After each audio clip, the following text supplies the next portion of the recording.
Today we have an excellent guest that I'm very excited to talk to. We have Dr. Alexis Sams, who is a holistic physical therapist, food allergy specialist, and the founder of Renutrition Wellness in Phoenix, Arizona, which is where I'm located. And with an emphasis on enhancing the lives of those living with food allergies and intolerances, Dr. Alexis uses her signature FoodClues approach to uncover hidden factors driving food reactions that are often overlooked in traditional medical treatment. She draws her extensive training in functional medicine, herbalism, and confidence coaching to help countless individuals worldwide who haven't found relief from their food reactions through other programs or medications. Dr. Alexis is a self proclaimed foodie and the author of Food Clues, Decoding the Hidden Messages Behind Your Food Likes and Dislikes, which shares her practical approach to conquering food reactions with its readers. Renutrition is a combination of the words renaissance and nutrition. So, Dr. Alexis, welcome. Thank you so much for having me. I'm excited to chat with you as well, neighbor. I know. I was so surprised to learn because I actually found you online and I was so surprised to learn that you lived right down the street from me. It's definitely a small world. Yeah, absolutely. Well, I'm really excited about this topic. When I first was reading about what you did, I was like, what is this about? I've heard about some different ways to desensitize people from their allergy. When I started learning more about what you do, I was reading it and I was like, it's just functional nutrition, it's functional medicine, where I feel like in my job with my client, especially initially when I'm first learning about them, I'm asking about what food they don't tolerate. And as I learn, so if someone tells me, okay, I don't tolerate a lot of fish and vinegars, I'm already thinking about histamine. Or if they don't tolerate a lot of beans and onions and garlics, I'm thinking about maybe gut imbalances like SIBO. And if they don't tolerate eggs and lots of meat, I'm thinking about sulfur. So I feel like to some extent, I use food clues in my practice, but I just love how your book really takes it to the next level. So, do you want to explain a little bit about what is food clues all about? Sure. So, similar kind of to what you just said, if I had to sum up food clues in a nutshell, I'll say that every food you avoid is a clue to your health.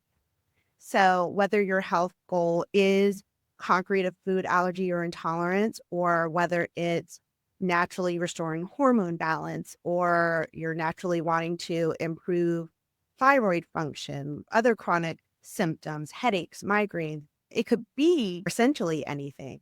But getting back to understanding those characteristics, understanding the nutritional profiles of the foods that you avoid are the key to connecting the internal dysfunctions and the things that quite aren't functioning optimally or aren't quite as happy in the body. And once we can pinpoint those and restore them, is where we can get a twofold. One, we can improve the body's tolerances to those former foods that we're triggering, if that's your choice. And we can also lead that into an improved overall health in managing those other chronic symptoms or illnesses that somebody might experience. So that's Food Clues in a nutshell. And it's been my framework and approach that I use to help my client really honing in on just food allergies and intolerances. I've been really focusing on that in the last 5 years, but I've essentially been using it for the last 11 years since I've been in clinical practice for myself.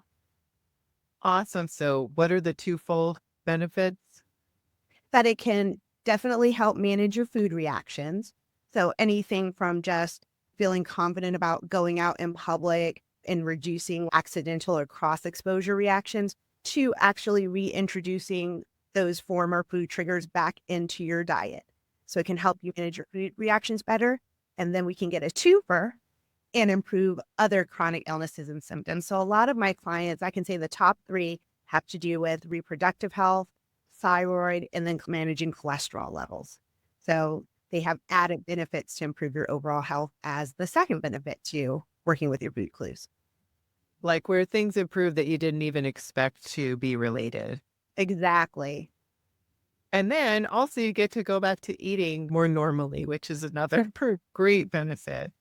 When you said you look at the nutritional profiles, do you think that craving are a major clue as far as what you might need more of a certain nutrient? Is that one of the things that clues you in about a food? It can be. So, like I said, my go-to phrase for food clues is every food you avoid is a clue to your health, but every food you crave is a clue to your health as well. It's usually kind of my secondary rule that I go with or perspective. And when I'm talking to clients, I can narrow it down to two options there. If you're craving a healthier food, a fresher food, usually that's indicative of some type of like nutrient, either deficit, actual reduced intake, or difficulty processing or absorbing it. But if you're craving something good, it's probably because you need something good. When we have cravings of things that aren't necessarily naturally based and may not necessarily be the healthiest for us, that actually clues me into something still in a dysfunctional state, something still not functioning optimally and is using some type of compensation or something to function. So the type of food with the craving also matters. But yes, food clues also gives me some insight based on what you crave, but moreover, what you avoid. So when you say what you avoid, is this related to maybe digestive function? It can be related to anything, and the avoidance can be anything along the spectrum of I just don't like it to diagnosed food allergies, sensitivities, and intolerances. That entire spectrum falls under the umbrella of avoidance for me. So any type of way that you avoid. Just came back from a conference the other day and I was having a conversation with somebody there and I kind of giggled to myself a little bit because on the lower end of the spectrum of avoidance, very common thing that lets me know people are avoiding food is when they don't like something because it's a texture thing.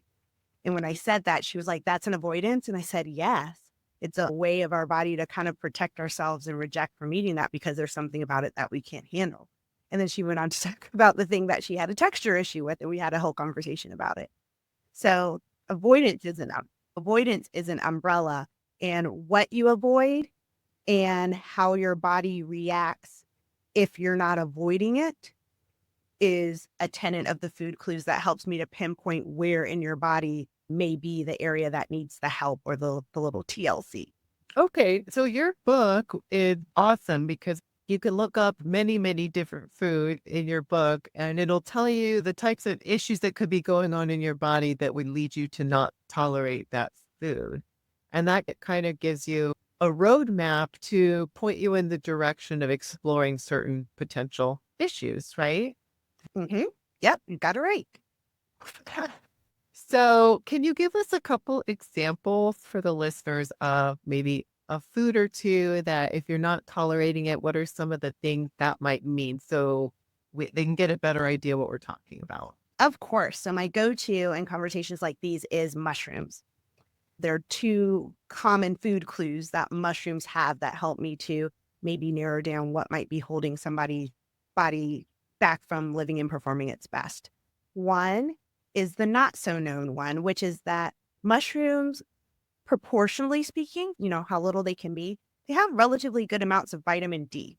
So sometimes that rejection or that reaction to mushroom can be linked to difficulty with the body processing vitamin D. And I either use other foods to compare to it or other symptoms that the client may have to confirm whether or not I think that that might be the reason that one, they're rejecting the mushroom to start, and two, maybe one of the major things holding their body back from living its best. The other thing that mushrooms have as a characteristic that more people commonly know is that it's part of the fungal family. Most people know that mushrooms are a fungus. So sometimes the avoidance and the reaction is indicative or related to an elevated fungal load in the body. Too much of a good thing can be bad. Too much of a good thing, our body will say, stop, no, don't put this in our mouths. We don't want it here. We've got too much.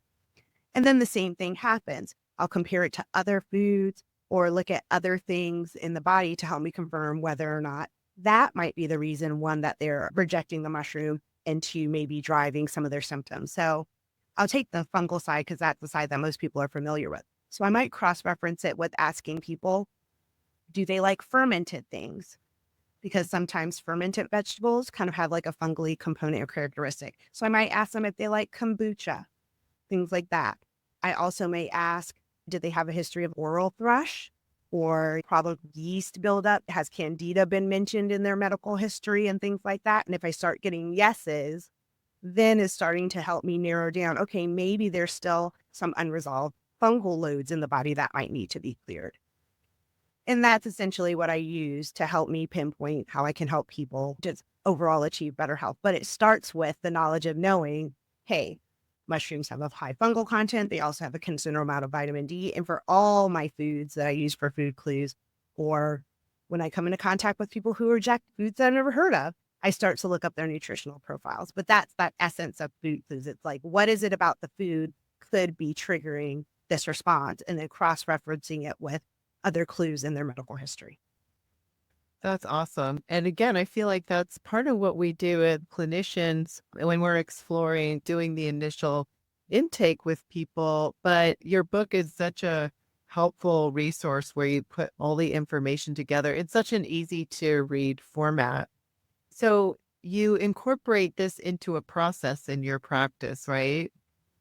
And you have a framework. Did you want to talk a little bit about that? Sure.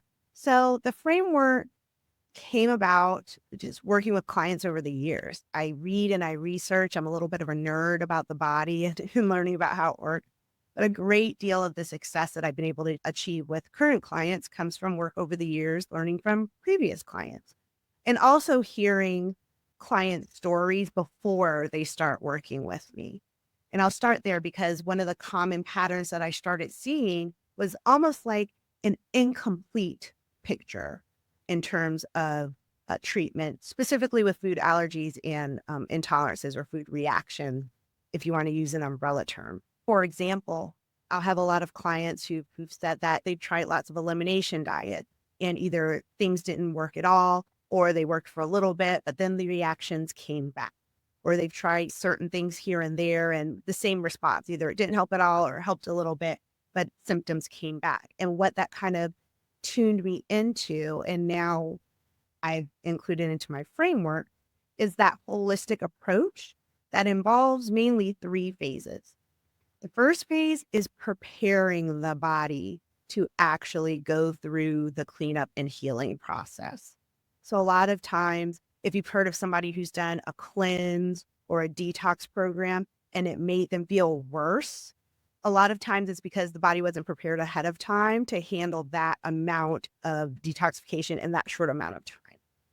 So the first phase of my program has to do with preparing the body in a lot of different ways. It not only in how the body detoxifies itself and how elimination pathways need to be cleared and available to let stuff out, but also looking at inflammatory responses, also looking at immune performance, because those things, when they're not in a steady state, or at least not such a heightened state, can cause problems later on through the program. And again, it may have been the reasons why other treatments may not have completely gotten clients the results that they needed.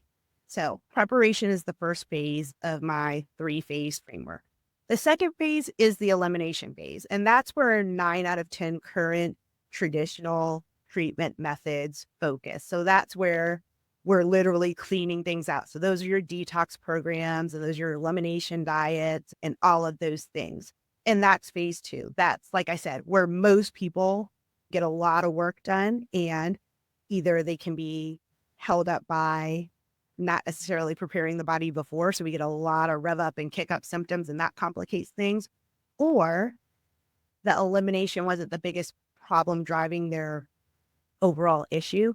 And it's the third phase that they needed but didn't often get. And the third phase is the restoration phase. So after we've gotten everything out and cleaned things up, those tissues, those organs, those cells, most of them have taken kind of a good beat up. They're kind of rough around the edges. They need some healing. They need some repair. So we do clean that up in that way. We give that body a nice little big hug, and start to heal it in the physical sense. And then restoration also includes restoring or at least optimizing as best as possible all of the functions, the communication, the connections that all of our cells and organs have between each other that either got broken down or turned off or got compensated for in some way, shape, or form with the actual dysfunction that was driving things in the first place. So a lot of times, like I said, when clients come and they said they've tried certain things and they haven't gotten the full result, a lot of times they're missing either good preparation, good restoration, or a little bit of both. And so I think I've been very blessed and fortunate that that is where I've been able to get a lot of success with the clients who do choose to work with me, is because we account for all of that, or we go through that entire journey to make sure that we have a full circle and truly holistic treatment approach. Yeah, I think that's wonderful. And when I was reading your book and reading about that process, it reminded me of the 5 R's of functional medicine and functional nutrition. It's similar, and the R's kind of are different depending on who you talk to. But the ones I think of are remove, and that's what you're talking about as elimination. But you're saying even prepare yourself before that, which I love. So basically, removing is removing problem foods or maybe problem microbes that are overgrown, and then replacing nutrients or enzymes that need replacing. And then you reinoculate the gut bacteria. Of course, I'm focusing on the gut with this, repairing the gut lining and then reintroducing food. But I love what you said about the preparation, because let's see, my first R is remove, because I work with people on rebalancing their gut bacteria, issues like SIBO and dysbiosis. The detox is a big deal. And one of the biggest problems is that die-off Herxheimer reaction that can happen when your system's not ready to detoxify. And certainly people who have been sick for a long time, like you said, their immunity is compromised, their immune system struggling, it's been fighting for so long. They often aren't detoxifying well, maybe they're not eliminating well. So definitely that's a huge part, because otherwise you won't be able to tolerate the treatment. I've heard so many people say, oh, yeah, I was told I had candida once, but I tried to take the herbs and I didn't, it just messed me up even worse. So they quit, within a few days because it makes them feel so horrible. So that's what can happen, but it doesn't have to be that way. You don't want to misunderstand that and think, okay, I'm on the wrong track, or that's not what I needed, or it's not going to work for me. It's just taking things in the right steps so that you're first getting your system ready to handle what's next. Yes, that's a huge part of, again, those initial conversations when I'm first meeting people. A lot of people that I end up working with, either through working with other practitioners or trying to figure it out on their own, a lot of them have come across the right solutions. They've got a lot of the supplements and things that I recommend in my program. They've got it in their cabinet and it hasn't worked for them, exactly for the reason that you said: wrong time, wrong dosage, things that are kind of out of order. And so what my framework has allowed is that sense of order. One, it's reduced kickback symptoms through the entire journey, and it's increased outcomes. So it's gotten a lot of people better and faster. But like I said, I'm just very blessed and grateful to have been able to work through this journey and develop this framework that's been able to help people in the way that it has. And I'm continuing, always trying to make it better, always looking for, new solutions and things. But exactly what you said, the order definitely matters. Yeah, and then after you would do elimination, which is the middle part, right? The second step. Then that's another area you see a lot of programs or approaches kind of drop off. It's like, here you've done the elimination. I see this a lot with the low FODMAP diet. Okay, that's the diet, right? That's how people see it. So they eliminate the foods and then wait a second.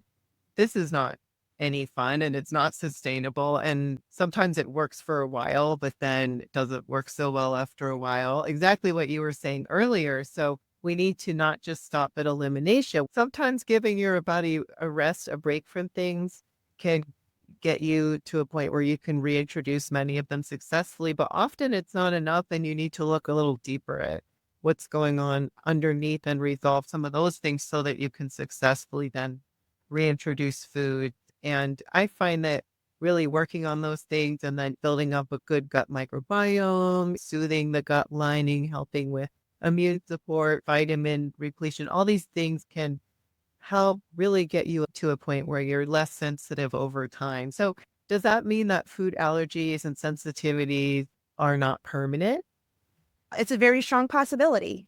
So there's a very strong part of me that wants to say yes. And to kind of take it a step further would be for me to say food allergies and intolerances are largely a symptom. That's one reason that it gives me the confidence to be able to say yes, because they are a signal of something else that's going on that either has not been addressed at all in that person's history, or it has been addressed, but it hasn't been fully resolved. So it's kind of left to fester. But all in all, food reactions, those are a symptom. So if we can pinpoint and actually address the issue that's driving them, yes, there's very large opportunity to fully resolve them and open up a new door of fooding freely, as we were talking about the other day.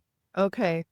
Well, can we talk about what the mechanisms are? When you say food allergies and sensitivities and intolerances are a symptom, it can be helpful to break that down a little bit because I totally agree. Allergies and sensitivities are an immune response, whereas intolerances are more of a digestive insufficiency, either not digesting well or not absorbing well. So, breaking it down even further, you would want to look at what's underlying that immune response that you're suddenly having to food that you didn't used to have to food, or what's underlying your ability not to fully digest and absorb that food. Is that what you mean? Yes, that's a large part of what I mean. It's taking it a step further beyond just what the food reaction is. And we definitely have an appreciation for the term root cause. We talk about it, it's said lots of times. It kind of drives me a little crazy that it's gotten almost to like a trendy type sense, and it takes away the true value of what it is, but it still stands. And to that, I'll say the true root causes that drive things in our body to not go optimally, they never originate inside of our body. If I'm having a conversation with somebody, I always make sure to say that your root cause is always external to your body. It always exists outside of the body. I often talk to clients and I'll say, your body never wakes up in the morning and just decides, your immune system doesn't wake up in the morning and just decides, I think I'm just going to like attack myself, or I think I'm just going to like blow up with swelling. That sounds like a good idea. No, it's always reacting to something from the outside that it can't quite handle. And it's either going into a compensation, some type of protection mode, a rejection or an avoidance response in order to keep you happy, healthy, keep you alive and safe. And it's really getting to the crux of what those things are. That is the kill switch that turns corners for people, or that gets them over the speed bump in their health journey. And that's what I really focus on doing. Okay. And I totally agree with what you said about the root cause. It's totally a buzzword. It's cliche at this point in our faith, but it's true. And I think the reason we use it so much is because still the standard approach doesn't look at that. It doesn't look at how the, body is really functioning, how the systems are working together and addressing those things. I've always said, I feel like we can look at a root and then we can look further at deeper roots and then the root. I feel like if we were to get to the bottom of it, a lot of it is stress and our emotions. Would you agree with that? Yes. So if the easy answer is yes, I would. I talk about the food allergy weed, whether it's on my podcast or I talk about that a lot. So I talk about your leaves being the symptoms that we often experience. So that's the swelling, the itching, the pain, whatever we're reacting to, that avoidance symptom. The stems are often the organs that are affected. So that's the immune system, overreaction. Those are the stems of the food allergy weed. When you get to the stalk is usually the main internal dysfunction that's driving all of what's above. It's driving the stems and it's driving the leaves. Those tend to be things like hormone imbalance. The number one that I usually find in everybody is acid management issues. And that's a big umbrella of things that we need a whole other episode to talk about. but that's the stalk. And then when you get to the root, to answer your question, so there's usually about 4 common roots. One of them is emotional trauma, whether I've actually experienced it because of something that I was involved in external to me, or I observed it and I happened to be present. But emotional trauma is one, infection or toxicity is the other, because those germs, they originated outside of you. So even though they came in and they're camping out and having a party, they didn't start inside of us. So again, those external sources, external toxins. And then the other things are injuries and surgeries. So accidents or external events that happen onto our bodies. Those are usually the 4 main categories. So to answer your question, yes, I definitely think that emotional trauma is a factor. And stress for me is that umbrella term of a dysfunctional response to something that our body can't handle. So all of those things that I mentioned cause stress. Exactly. Yeah. So whether it's physical, emotional, chemical, microbial, they're stressors. They all cause stress and they all cause inflammation in some way, shape, or form. So I have those conversations often when people say the root cause is inflammation. I kind of, hey, I'm like, yes, but wait, there's more. Or when somebody said the root cause of my issue is, and they name like a disease or a diagnosed condition, the same response. I'm kind of like, yes, but wait, there's more. It's those last few layers that often are the turning point for their healing. Yeah, I love that. That was really well fine-tuned. Can you talk a little bit about how genetics play in? You had debunked this myth in your book that food allergies are purely genetic. So, how do genetics work? Well, one, I will say anything is possible. So the genetics affect and express itself through the body as a food reaction? It totally could. I think the more point that I would love for people to know is that that occurrence is more rare. It's more rare in proportion to how it is spoken about and how it is portrayed in media, especially the collective sense of there's nothing I can do about my allergy or intolerance because it's genetic. That's where the myth and the debunking is for 2 reasons. One, the ones that actually do have a strong genetic root are very, very rare. 2, epigenetically, yes. And that's a conversation that I talk about in my podcast and that I talk about with a lot of people. There's genetic, the actual scientific and chemical foundations of how things are expressed in our body. And then the epigenetic or the hereditary type side of things. That's usually where things we see in generations and see those trends. And what I mean by epigenetics and heredity is mainly like lifestyle and habit based lifestyles and habits that are passed down through generations. Lifestyles and habits in terms of where we live, how we navigate through our communities, our diets and what we eat, how we think about exercise, how we communicate, which turns into our emotional and our mental state. All of those things can have very strong bonds and very strong characteristics that pass down generation after generation after generation after generation. And they very well can come across as that portrayal of being genetic, but it actually being DNA genetically related, again, are very, very rare, which is actually a really good thing because that gives you an opportunity to be able to do something about it.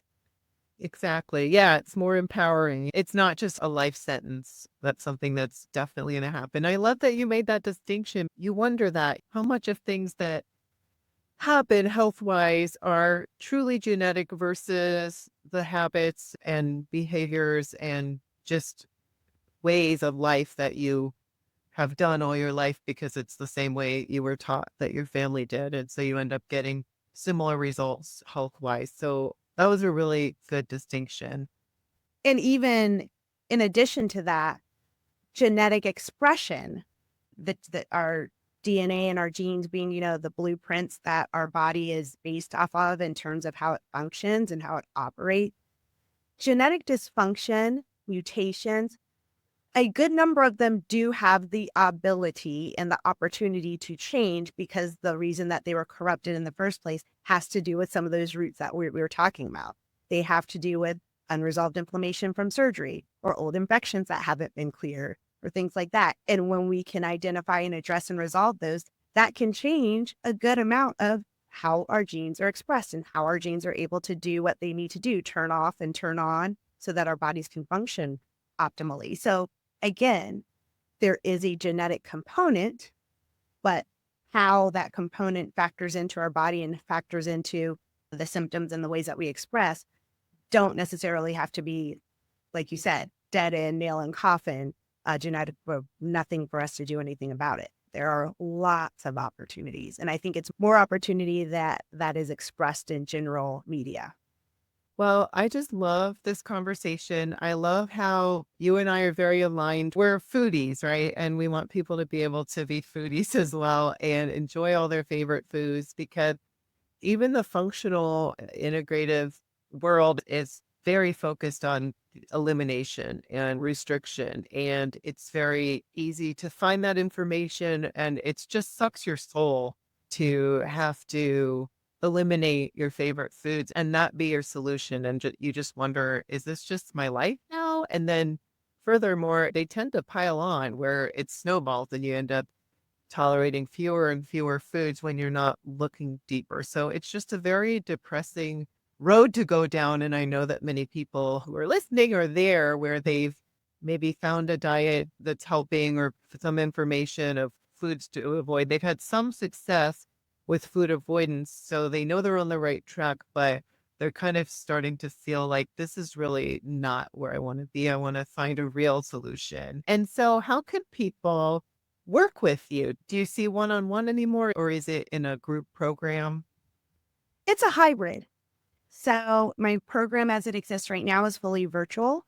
You have the opportunity to check in with me during my office hours so I can support you with any symptoms that might have come up in the previous week because my office hours are weekly. But there's also opportunities to have private sessions with me, ask more questions, dig deeper, work one-on-one in that container as well. So yes, the Food Clues Total Freedom Program is available to anybody. Like I said, it's 100% virtual, so it doesn't matter if you're in Phoenix or Sri Lanka. I can help you. Does that answer your question? Yes, and that's awesome that people can work with you from anywhere. And so we'll put that link in the show notes. And I also highly recommend your book, especially if you're interested in this, you want to nerd out on it. It's a really great read, very easy to understand, but it also gives a lot of scientific information that helps you more fully understand the body's processes and how it relates to this topic of food intolerances. Yes. So, like Alyssa just said, links will be in the show notes. But if you're interested in the book, you can just go to myfoodclues.com/book. It'll take you directly to the link where you can order your copy. If you're interested in the Total Freedom Program, you can go to myfoodclues.com/total freedom and get all the details about what's included in the program, how I can support you. And you can enroll straight from that site, from that page as well. That's awesome. Well, do you have any final comments to wrap up this conversation today? What would be something that people could maybe think about or implement right away? The one thing that I would say that I would want anybody to know is that their symptom and their diagnosis is not a dead end. Every food you avoid is a clue to your health, and food clues are the key to finding what's holding your body back from living its best life. I love that. Thank you so much. And thank you so much for joining me today. No, thank you for having me. It was a pleasure.